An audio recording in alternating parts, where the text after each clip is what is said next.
जय श्री राम भाइयों, जय श्री हनुमान। इस कलयुग में एक मंत्र ऐसा है जो आपका जीवन सफल कर देता है। भाइयों, इस कलयुग में एक ही मंत्र से आप अपने जीवन को सफल कर सकते हो और एक ही रास्ता आपको मंजिल तक पहुंचा सकती है। आज के प्रसंग में मैं उस महामंत्र का चर्चा करने वाला हूं जो शास्त्रों में वर्णित है।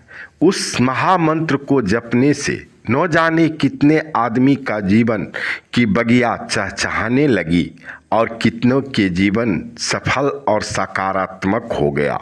यहाँ तक कि गणिका, अजामिल, व्याघ्र, गिद्ध, गज आदि बहुतों से दुष्टों के साथ साथ अभीर, यमन, किरात, खस, सरपंच, चंडाल आदि जो अत्यंत पापरूपी था, वो भी इस महामंत्र को जपने से अपना जीवन सफल कर लिया। भाइयों, आगे प्रसंग बड़ी रोचक एवं रहस्यमय होने वाला है, इसलिए ध्यान से अवश्य सुनिएगा। सुनने से पहले मैं ब्रजेश पाठक आप सभी भगवान के भक्तगणों को अपने YouTube चैनल पर हार्दिक स्वागत करता हूं और एक निवेदन करता हूं कि पहली बार चैनल को विजिट किए हैं तो कृपया करके चैनल को सब्सक्राइब कर लें और बेल आइकन को प्रेस करके ऑल पर सेट कर लें ताकि इसी प्रकार का प्रसंग नोटिफिकेशन के द्वारा आप तक तुरंत पहुंच सके। भाइयों, चलिए चलते हैं कि वह कौन सा महामंत्र है जो आपका जीवन सफल कर देता है। आइए जानते हैं। जानने से पहले एक बात अवश्य बता दूं आपको कि यह महामंत्र श्री रामचरितमानस पाठ के उत्तर कांड की एक चौपाई है, जिसमें गोस्वामी तुलसीदास जी महाराज कहते हैं, यही कली काल न साधन दूजा, जोग यज्ञ जप तप व्रत पूजा, राम ही सुमिरहि गावो, राम ही संतत सुनई, राम गुण ग्राम ही। अर्थ है इस चौपाई का कि इस कलिकाल में योग, यज्ञ, जप, तप, व्रत और पूजन आदि कोई दूसरा साधन नहीं है। ध्यान देंगे भाइयों, बस श्री राम जी का ही स्मरण करना, श्री राम का ही गुण गाना और निरंतर श्री राम जी के ही गुण समूहों को सुनना चाहिए। भाइयों, गोस्वामी तुलसीदास जी महाराज ने इस चौपाई के माध्यम से स्पष्ट कर दिया है कि यदि आप योग, यज्ञ, जप, तप, व्रत और पूजन आदि कोई दूसरा नहीं है, बस केवल व केवल प्रभु श्री राम का ही स्मरण करना, प्रभु श्री राम का ही गुण गाना और अंत में क्या बोल दिए हैं, प्रभु श्री राम जी के निरंतर ही गुण समूहों को सुनना चाहिए। भाइयों, यह बात सत्य है कि ध्यान से यदि आप मन लगाकर प्रभु श्री राम जी की कथा सुन लिए तो आप समझ लीजिए कि सबसे उच्च कोटि के भक्त कहलाते हैं, क्योंकि भक्ति के 9 मार्ग में पहला स्थान श्रवण करने को मिला हुआ है, जो शास्त्र प्रमाणित है। आप सभी को बता दूं कि मेरे अंतःकरण से आवाज़ आती है कि सुनकर भक्ति तो जरूर जागती है और करने से मुक्ति जरूर मिलती है। यहाँ पर एक चौपाई रामायण की फिर याद आ गई, जरा ध्यान से सुनिएगा। जासु पतित पावन बड़बाना, गावहि कवि श्रुति संत पुराना, ताहि भजई मन तजि कुटिलाई, राम भजे गति के ही नहीं पाई। मतलब पतितों को पवित्र करना जिनका महान प्रसिद्धि है, बाना है, ऐसा कवि, वेद, संत और पुराण गाते हैं।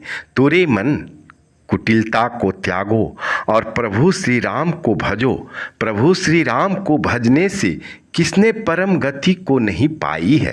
भाइयों, यदि आप जप, तप, व्रत, यज्ञ, योग, पूजा पाठ नहीं कर पाते हैं, समय नहीं मिल पाता है, तो आपको चाहिए कि प्रभु श्री राम का स्मरण जरूर करें, प्रभु श्री राम जी का गुणगान करें, प्रभु का प्रशंसा करें, प्रभु के नामों का जाप अपने मुख से जरूर करें, जिससे कि आपको एक पूजा पाठ जप तप यज्ञ योग व्रत की फल की प्राप्ति हो जाती है। भाइयों, ये हम नहीं कह रहे हैं, हमारे सनातन धर्म के शास्त्र पुराण कह रहे हैं कि कलयुग केवल नाम आधारा, सुमरि सुमरि नर उतरहि पारा। मतलब कि किसी प्रकार से किसी भी अवस्था में किसी भी परिस्थिति में कहीं भी कैसे भी नाम जप किया जा सकता है। नाम जप में किसी विधि विधान देश काल अवस्था की कोई बाधा नहीं है। इस नाम जप से हर युग में भक्तों का भला हुआ है। भाइयों, उदाहरण के तौर पर श्रीमद् भागवत में एक कथा आती है कि अजामिल ब्राह्मण की जिसने सतयुग में घनघोर पाप किया, पत्नी के होते हुए वेश्या के पास रहा, वेश्या के पुत्र का नाम नारायण रख दिया, मरते समय पुत्र को पुकारा नारायण, तो स्वयं नारायण प्रभु आ गए। ऐसी ही एक और कथा है कि गज और ग्राह के बीच युद्ध हुआ। गज ने अपनी सूंड तक अपने को डूबते पाया तो पुकारा रा। इतनी भी शक्ति नहीं थी कि पूरा राम कह दे, पर प्रभु ने भाव समझ लिया और गज के प्राण बचा लिए। त्रेता में वाल्मीकि ने नाम जप किया तो उल्टा राम कह न सके, डाकू थे, मांसाहारी थे, सो मरा कहना सरल लगा, तोते की तरह रटते रहे तो स्वयं श्री राम पधारे कुटिया में। उल्टा नाम जपत जग जाना, वाल्मीकि भय ब्रह्म समाना।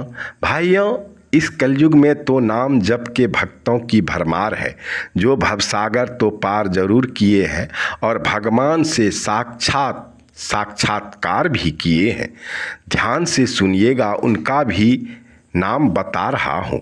जैसे गोस्वामी तुलसीदास, रामकृष्ण परमहंस, कबीर, मीरा, रहीम, रसखान, नानक, रमण महर्षि, राजा परीक्षित, नीम करोली बाबा, यहाँ तक कि वैद्य धन्वंतरी तो कहते थे कि नाम जप औषधि है जिससे सभी रोग नष्ट हो जाते हैं। परंतु भाइयों, नाम जाप का यह अर्थ नहीं कि पाप करने की छूट मिल गई। नाम से पापों का विनाश होता तो है, पर तभी जब व्यक्ति के हृदय में पिछले पापों के प्रति प्रायश्चित और उन्हें दोबारा न करने का संकल्प ले लिया हो।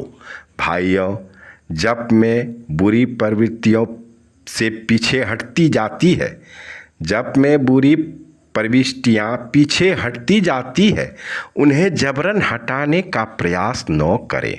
बस प्रभु का नाम जपो, प्रेम से जपो। नाम जप माया रूपी संसार से उबरने का अमोघ मंत्र है, किंतु इसके लिए हृदय का योग होना भी जरूरी है। ईश्वर को पुकारने के लिए जब दिल से आवाज़ उठती है तभी उस तक पहुंचती है। भाइयों, आशा करता हूँ कि इस कलयुग के सारे वह मंत्र महामंत्र आप सभी भाई गण को उदाहरण सहित बता चुका हूँ, जिससे आपका जीवन सफल हो जाएगा। यदि अभी तक चैनल को सब्सक्राइब नहीं किए हैं तो अवश्य कर लें, अंगूठा का निशान दबा कर लाइक कर दें, कमेंट बॉक्स में जय श्री राम अवश्य लिख दें, ताकि प्रभु श्री राम आपका मंगल करे, श्री हनुमान जी कष्ट हरे। जय श्री राम। प्रभु करे आप सबका कल्याण।